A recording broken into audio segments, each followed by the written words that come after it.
Confesiones de San Agustín. Libro tercero. Llegué a Cartago y por todas partes chisporroteaba en torno mío un hervidero de amores impuros. Todavía no amaba, pero amaba amar y con secreta indigencia me odiaba a mí mismo por verme menos indigente. Buscaba qué amar amando amar. Y odiaba la seguridad y la senda sin peligros, porque tenía dentro de mí hambre del alimento interior, de ti mismo, oh Dios mío. Aunque esta hambre yo no la sentía, más bien estaba sin apetito alguno de los alimentos incorruptibles, no porque estuviera lleno de ellos, sino porque cuanto más vacío, tanto más hastiado me sentía. Y por eso mi alma no se hallaba bien, y herida se arrojaba fuera de sí, ávida de restregarse miserablemente con el contacto de las cosas sensibles, las cuales, si no tuvieran alma, no serían ciertamente dignas de amor. Amar y ser amado era la cosa más dulce para mí, sobre todo si podía gozar del cuerpo de la persona amada.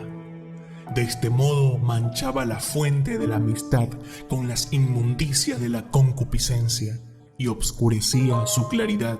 con los infernales vapores de la lujuria. Y con ser tan torpe y deshonesto, deseaba con afán rebosante de vanidad pasar por elegante y cortés. Caí también en el amor en que deseaba ser cogido, pero, oh Dios mío, misericordia mía, con cuánta amargura no rociaste aquella mi suavidad, y cuán bueno fuiste en ello, porque al fin fui amado, y llegué secretamente al vínculo del placer, y me dejé amarrar alegre con molestas ataduras, para ser luego azotado con las varas candentes de hierro de los celos, sospechas, temores, iras y contiendas. Aquellos estudios que se llaman honestos tenían por objetivo las contiendas del foro, para hacer sobresalir en ellas, en las que entre más se engaña, más se es alabado. Tanta es la ceguera de los hombres que hasta de su misma ceguera se glorían. Y ya había llegado a ser el mayor de la escuela de retórica, y me gozaba de ellos soberbiamente, y me hinchaban de orgullo. Con todo tú sabes, Señor, que era mucho más calmado que los demás y totalmente ajeno a las perversiones de los trastornados, nombre siniestro y diabólico que ha logrado convertirse en distintivo de urbanidad y entre los cuales vivía con impúdico pudor, por no como ser uno de ellos. Es verdad que andaba con ellos y me gozaba a veces con sus amistades, pero siempre aborrecí sus hechos. Esto es, las revueltas con que impúdicamente sorprendían y ridiculizaban la candidez de los novatos, sin otro fin que el de tener el gusto de burlarles y apacentar a costa ajena sus malévolas alegrías. Nada hay más parecido que este hecho a los hechos de los demonios, por lo que ningún hombre les cuadra mejor que el de trastornados o perversores, por ser ellos antes trastornados y pervertidos totalmente por los espíritus malignos, que así los burlan y engañan, sin saberlo, en aquello mismo en que desean reírse y engañar a los demás. Entonces, en tan frágil edad entre estos tales, yo estudiaba los libros de la elocuencia, en la que deseaba sobresalir con el fin condenable y vano de satisfacer la vanidad humana. Mas, siguiendo el orden usado en las enseñanzas de tales estudios, llegué a un libro de un cierto Cicerón, cuyo lenguaje casi todos admiraban, aunque no así su contenido. Este libro contiene una exhortación suya a la filosofía y se llama El Hortensio. Tal libro cambió mis afectos y mudó hacia ti, Señor, mis súplicas e hizo que mis votos y deseos fueran otros. De repente apareció a mis ojos vil toda esperanza vana, y con el increíble ardor de mi corazón suspiraba por la inmortalidad de la sabiduría y comencé a levantarme para volver a ti, porque no era para suplir el estilo, que es lo que parecía que yo debía comprar con los dineros de mi madre en aquella edad de mis 19 años, haciendo 2 que había muerto mi padre. No era, repito, para pulir el estilo para lo que yo empleaba la lectura de aquel libro, ni era la elocuencia lo que a ella me incitaba,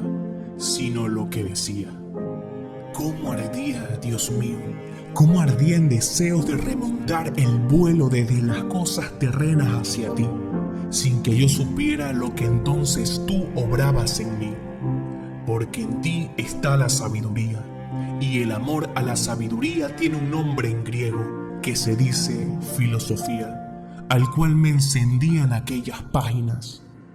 No han faltado quienes han engañado sirviéndose de la filosofía, coloreando y encubriendo sus errores con nombre tan grande, tan dulce y honesto.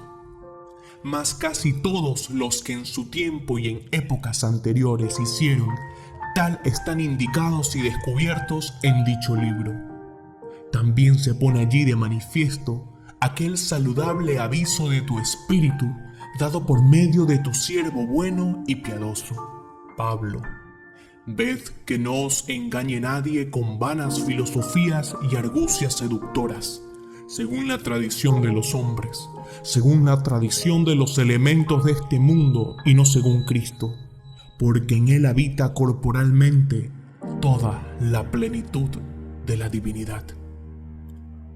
Mas entonces, tú lo sabes bien, luz de mi corazón, como aún no conocía yo el consejo de tu apóstol, solo me deleitaba en aquella exhortación que me excitaba, encendía e inflamaba con su palabra a amar, buscar, lograr, retener y abrazar fuertemente no esta o aquella escuela, sino la sabiduría misma, donde quiera estuviese. Solo una cosa enfriaba tan gran incendio, y era el no ver allí escrito el nombre de Cristo. Porque este nombre, Señor, este nombre de mi Salvador, tu Hijo, lo había yo por tu misericordia bebido piadosamente con la leche de mi madre y lo conservaba en lo más profundo del corazón. Y así, cuanto estaba escrito sin este nombre, por muy verídico, elegante y erudito que fuese, no me arrebataba del todo.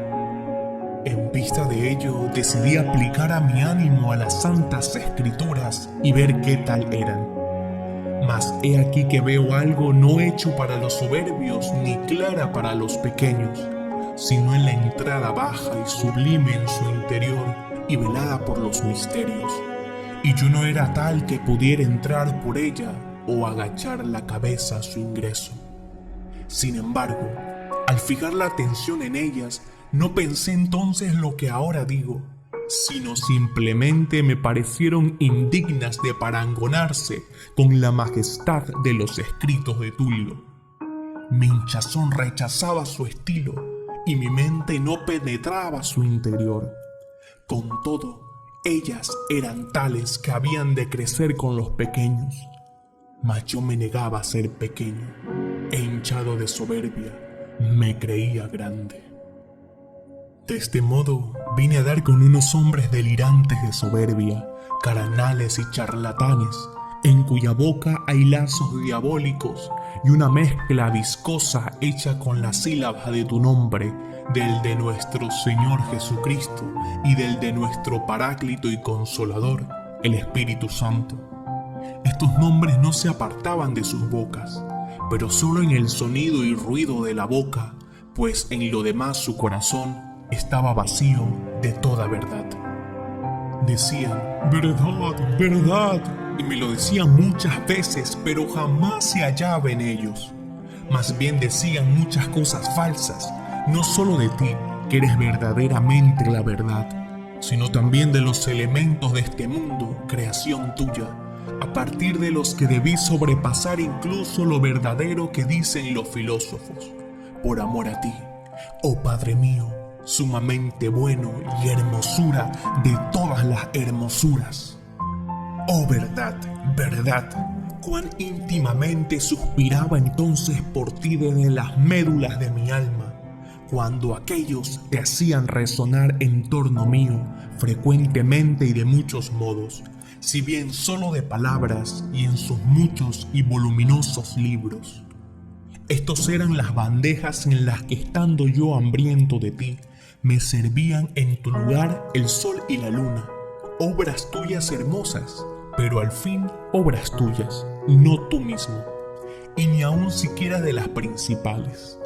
porque más excelentes son tus obras espirituales que estas corporales, aunque luminosas y celestes. Pero yo tenía hambre y sed, no de aquellas primeras, sino de ti misma, oh verdad, en quien no hay mudanza alguna, ni obscuridad momentánea. Y continuaban aquellos sirviéndome en dichas bandejas espléndidos fantasmas, respecto de los cuales hubiera sido mejor amar este sol, al menos verdadero a la vista, que no aquellas falsedades que por los ojos del cuerpo engañaban al alma. Mas como las tomaba por ti, comía de ellas, no ciertamente con avidez, porque no me sabían a ti, que no eras aquellos vanos fantasmas. Ni me nutría con ellas, más bien me sentía cada vez más extenuado. Y es que el alimento que se toma en sueños, no obstante ser muy semejante al que se toma despierto, no alimenta a los que duermen porque están dormidos.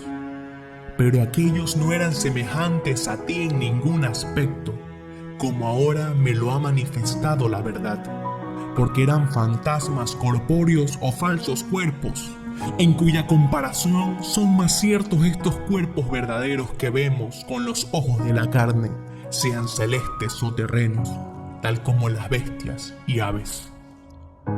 Vemos estas cosas y son más ciertas que cuando las imaginamos, y a su vez, cuando las imaginamos, más ciertas que cuando por medio de ellas conjeturamos otras mayores e infinitas que en modo alguno existen.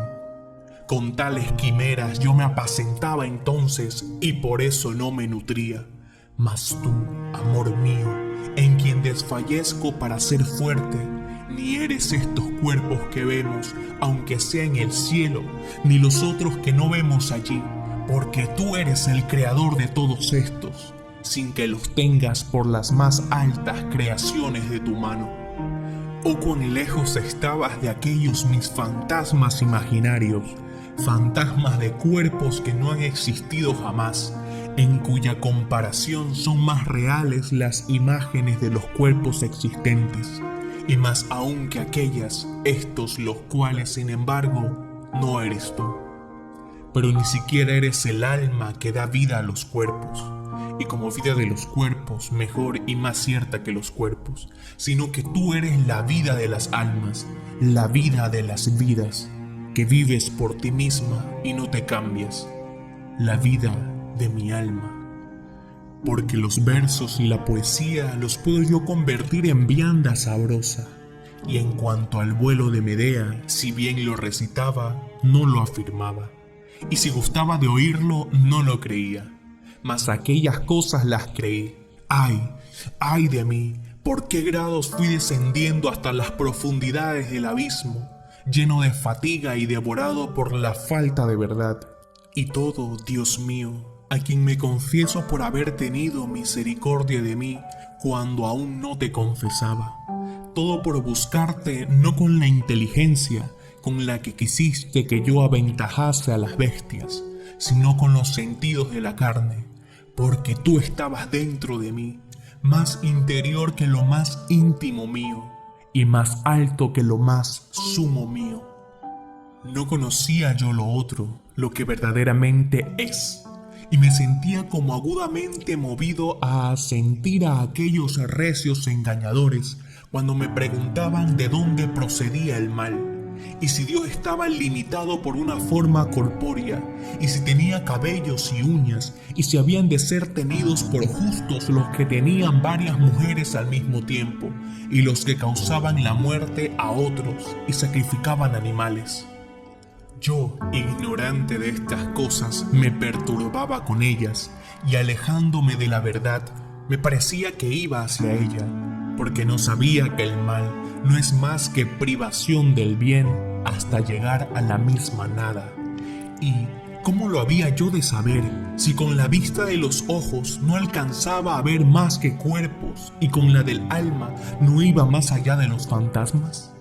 Tampoco sabía que Dios fuera espíritu y que no tenía miembros a lo largo ni a lo ancho, ni cantidad material alguna, porque la cantidad o masa es siempre menor en la parte que en el todo, y aun dada que fuera infinita, siempre sería menor la contenida en el espacio de una parte que la extendida por el infinito. Por lo demás, no puede estar en todas partes como el espíritu, como Dios. También ignoraba totalmente qué es aquello que hay en nosotros, según lo cual somos, y con verdad se nos llama en la Escritura imagen de Dios. No conocía tampoco la verdadera justicia interior, que juzga no por la costumbre, sino por la ley rectísima de Dios omnipotente, según la cual se han de formar las costumbres de los países y épocas, conforme a los mismos países y tiempos, y siendo la misma en todas las partes y tiempos, no varía según las latitudes y las épocas, según la cual fueron justos Abraham, Isaac, Jacob y David, y todos aquellos que son alabados por boca de Dios. Aunque los ignorantes, juzgando las cosas por el módulo humano y midiendo la conducta de los demás por la suya, los juzgan inicuos. Como si un ignorante en armaduras, que no sabe lo que es propio de cada miembro, quisiera cubrir la cabeza con las polainas y los pies con el casco, y luego se quejase de que no le venían bien las piezas. O como si otro se molestase de que en determinado día, mandando guardar de fiesta desde mediodía en adelante, no se le permitiera vender la mercancía por la tarde que se le permitió por la mañana. O porque ve que en una misma casa se permite tocar a un esclavo cualquiera, lo que no se consiente al que asiste a la mesa. O porque no se permite hacer ante los comensales lo que se hace tras los establos. O, finalmente, se indignase porque siendo una la vivienda y una la familia, no se distribuyesen las cosas a todos por igual. Tales son los que se indignan cuando oyen decir que en otros siglos se permitieron a los justos cosas que no se permiten a los justos de ahora, y que mandó Dios a aquellos una cosa y a estos otra, según la diferencia de los tiempos, sirviendo unos y otros a la misma norma de santidad. Y estos no se dan cuenta que en un mismo hombre y en un mismo día y en la misma hora y en la misma casa conviene una cosa a un miembro y otra a otro, y que lo que poco antes fue lícito, pasado su momento no lo es, y que lo que en una parte se permite, justamente se prohíbe y castiga en otra. Diremos por esto que la justicia es variable y cambiante. Lo que pasa es que los tiempos que aquella preside y rige no caminan iguales, porque son tiempos. Mas los hombres, cuya vida sobre la tierra es breve, como no saben compaginar las causas de los siglos pasados y de las gentes que no han visto ni experimentado con las que ahora ven y experimentan, y por otra parte, ven fácilmente lo que en un mismo cuerpo y en un mismo día y en una misma casa convienen a cada miembro, a cada tiempo, a cada parte y a cada persona. Condenan las cosas de aquellos tiempos, en tanto que aprueban las de estos. Lo mismo ha de decirse de los delitos cometidos por deseo de hacer daño, sea por afrenta o sea por injuria, y ambas cosas, o por deseo de venganza, como ocurre entre enemigos, o por alcanzar algún bien sin trabajar, como el ladrón que roba al viajero, o por evitar algún mal, como el que teme, o por envidia, como acontece al desgraciado con el que es más dichoso, o al que ha prosperado y teme se le iguale, o le pesa de haberlo sido ya, o por el solo deleite, como el espectador de juegos de gladiadores, o el que se ríe y burla de los demás. Estas son las cabezas o fuentes de iniquidad que brotan de la concupiscencia de mandar, ver o sentir, ya sea de una sola, ya de dos, ya de todas juntas, y por las cuales se vive mal. Oh Dios altísimo y dulcísimo, contra los 3 y 7, el salterio de 10 cuerdas, tu decálogo. Pero, ¿qué pecados puede haber en ti que no sufres corrupción? ¿O qué crímenes pueden cometerse contra ti a quien nadie puede hacer daño? Pero lo que tú castigas es lo que los hombres cometen contra sí. Porque hasta cuando pecan contra ti, obran impíamente contra sus almas, y su iniquidad se engaña a sí misma, ya corrompiendo y pervirtiendo su naturaleza, la que has hecho y ordenado tú, ya sea usando inmoderadamente las cosas permitidas, ya sea deseando ardientemente las no permitidas, según el uso que es contra naturaleza. También se hacen reos del mismo crimen quienes de pensamiento y de palabra se enfurecen contra ti y dan golpes contra el aguijón, o cuando rotos los límites de la convivencia humana se alegran, audaces, con uniones o desuniones privadas, según que fuere de su agrado o disgusto. Y todo esto se hace cuando eres abandonado tú, fuente de vida, único y verdadero creador y rector del universo, y con soberbia privada se ama en la parte una falsa unidad. Así pues, solo con humilde piedad se vuelve uno a ti, y es como tú nos purificas de las malas costumbres, y te muestras propicio con los pecados de los que te confiesan, y escuchas los gemidos de los cautivos, y nos libras de los vínculos que nosotros mismos nos forjamos, con tal que no levantemos contra ti los cuernos de una falsa libertad,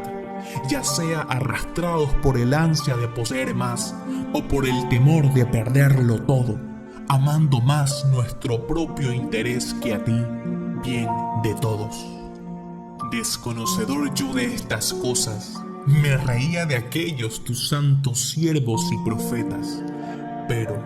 ¿qué hacía yo cuando me reía de ellos, sino hacer que tú te rieses de mí, dejándome caer insensiblemente y poco a poco en tales ridiculeces, hasta que llegara a creer que el higo, cuando se le arranca, llora lágrimas de leche juntamente con su madre el árbol, y que si algún santo de la secta comía dicho higo, arrancado no por delito propio, sino ajeno, y lo mezclaba con sus entrañas, después, gimiendo y eructando, exhalaba ángeles en la oración, y aún partículas de Dios, aquellas partículas del sumo y verdadero Dios, hubieran estado ligadas siempre a aquel fruto, de no ser libertadas por el diente y vientre del santo electo. También creí, miserable, que se debía tener más misericordia con los frutos de la tierra que con los hombres, por los que han sido creados. Porque si alguno estando hambriento, que no fuese maniqueo, me los hubiera pedido, me parecía que al dárselos era como condenar a pena de muerte aquel bocado. Pero enviaste tu mano de lo alto y sacaste mi alma de este abismo de tinieblas. Entre tanto, mi madre, fiel sierva tuya, lloraba por mí ante ti mucho más que las demás madres suelen llorar la muerte corporal de sus hijos, porque ella veía mi muerte con la fe y espíritu que había recibido de ti. Y tú la escuchaste, Señor. Tú la escuchaste y no despreciaste sus lágrimas, que corriendo abundantes regaban el suelo debajo de sus ojos, allí donde hacía oración. Sí, tú la escuchaste, Señor, porque ¿de dónde sino aquel sueño con que la consolaste, viniendo por ello a admitirse en su compañía y mesa, que había comenzado a negarme por su adversión y detestación a las blasfemias de mi error? En efecto, se vio de pie sobre una regla de madera y a un joven resplandeciente alegre y risueño que venía hacia ella, toda triste y afligida. Como le preguntase la causa de su tristeza y de sus lágrimas diarias, no por aprender, como ocurre ordinariamente, sino para instruirla, y ella a su vez le respondiese que era mi perdición lo que lloraba,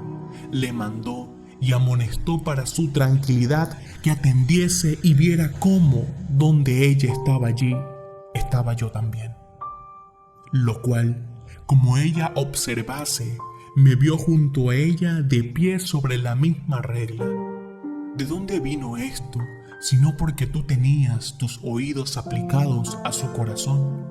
Oh tú, omnipotente y bueno, que así cuidas de cada uno de nosotros, como si no tuvieras más que cuidar, y así de todos como de cada uno.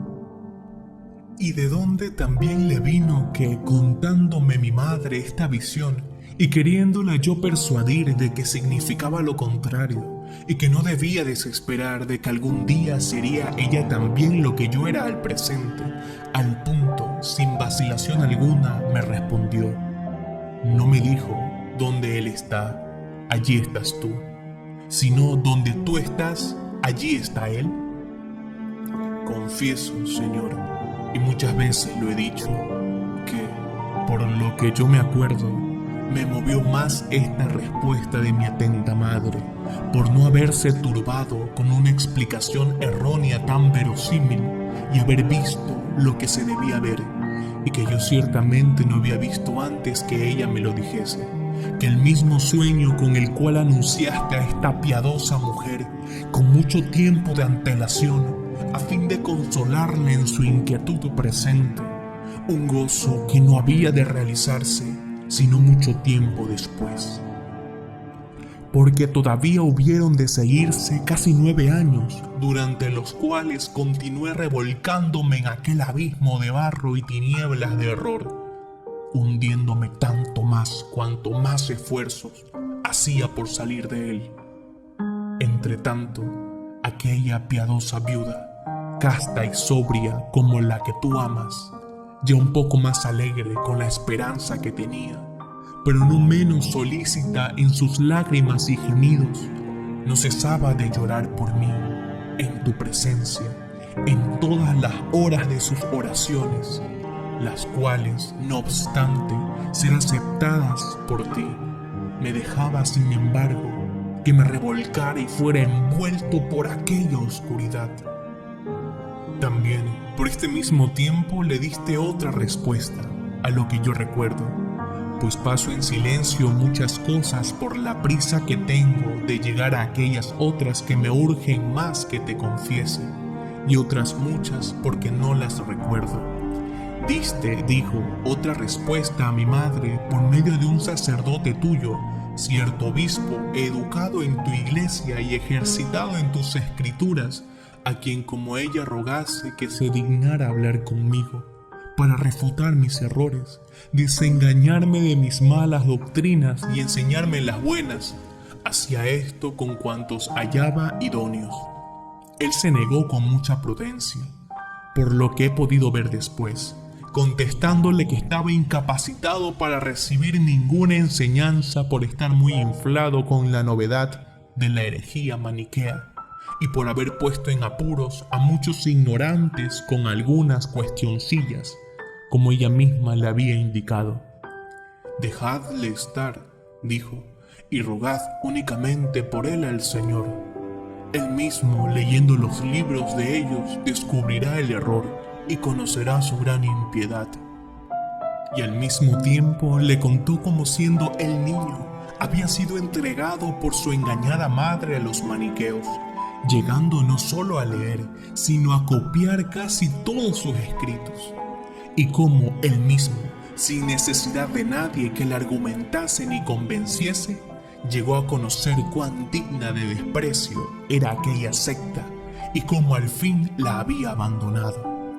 Mas, como una vez dicho esto no se aquietara, sino que insistiese con mayores ruegos y más abundantes lágrimas para que se viera conmigo y discutiese sobre dicho asunto, él, cansado ya de su importunidad, le dijo: